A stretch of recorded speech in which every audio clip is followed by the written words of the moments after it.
this is a short tutorial video on how to use MCTV ScoreReader. So just in short, this is the video preview, this is the image adjustments panel, and we have the three tabs over here, the input, the digits, and the output.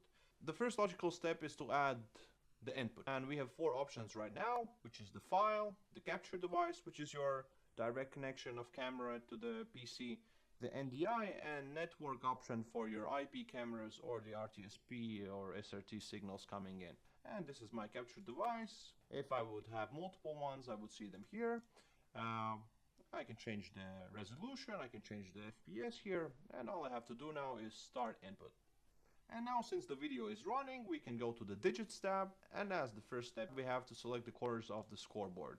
So I just click this button, I come here, and I select four corners of the scoreboard. Now I would also come down here to make some image adjustments, so the cleanest kind of readings can happen once the digits look as white as possible and the background behind them as black as possible. So for me, I think this is the best I could get. To successfully connect it with the graphics on the vMix, we have to create the data fields that matches the same with the uppercase, lowercase letters, the fields that we have here on the graphics overlays. How do we do that? We go back to the ScoreReader application. So this is home.txt, and we just add it as a field.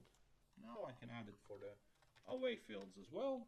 We select the data field, we click add digit, we draw on the tens of the home score, and one thing is that we can add another digit by clicking again on the button, right click to delete it, but an easier option is that we can double click it and we have it working just as that. And another way for you is to use the auto option, and here I'll show you it for the away team, so we can select a larger space, and as you can see, the digits are selected or drawn automatically. Although I want to bring your attention that this is still a beta version. Another way how you can automatically add these data fields from your graphics is by going to the output first, and we have to connect the vMix at first, and here we can select the input and choose our Scoreboard TV15 that we are planning to connect with the score. And here we have a new button pop up in the digits tab. Once we click it, you see that we have imported all of the fields that we had here in the title editor. So this actually makes it easier and faster to add a new scoreboard or new graphics. Of course, we don't need the home names and away names, so I'm gonna delete them.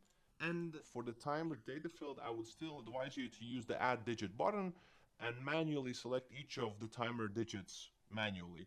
Because with the auto function, it works in some cases, but we still are seeing some issues with these middle parts, and in the newer versions we'll have it sorted out for you. But the main difference for the timer is that we have to change the format of it.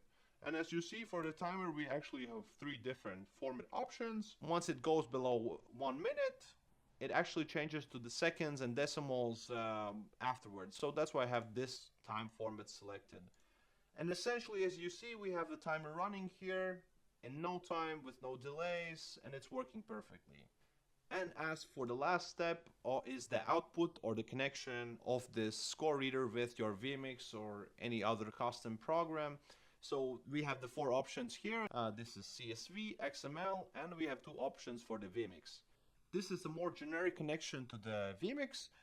This connects to your local host, and the number behind the slash actually denotes to which of the input it connects. So in this sense, if we have the number 1 here, I start the output, it is connected to the first one. And we can see it's changing. And the second option is where you can actually select it with by the name. And also, if we start the output here, we can see that it's connected, we can see the time, and we can put it on the game, and we have it running as we want. Essentially, this is all you have to do on the setup for the application.